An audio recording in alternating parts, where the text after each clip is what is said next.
McLaughlin. And I'm Wendy Ryan. Thanks for joining us. All new at 6, a complaint filed against 3 Bay Area lawyers involved in the legal war between Tampa shock jocks Bubba the Love Sponge and Todd Schnitt. Right now, 3 members of Bubba's legal team facing the possibility of being disbarred. Our John Thomas has the very latest, all new at 6.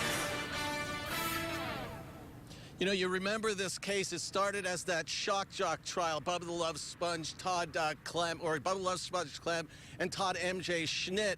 But then it turned into the attorney's sideshow kind of shocking events going on. In that, if you remember correctly, it started when Phil Campbell, MJ's attorney, was pulled over for DUI after leaving Malio's. When this thing was a setup by the Diaco firm and Mr. Herring.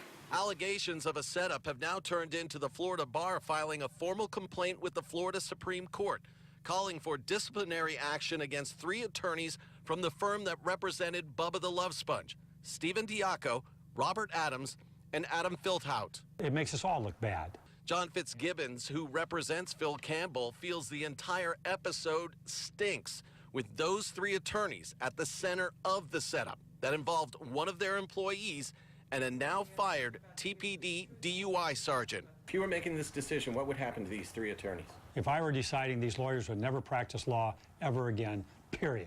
Did they do anything wrong here? They did nothing wrong.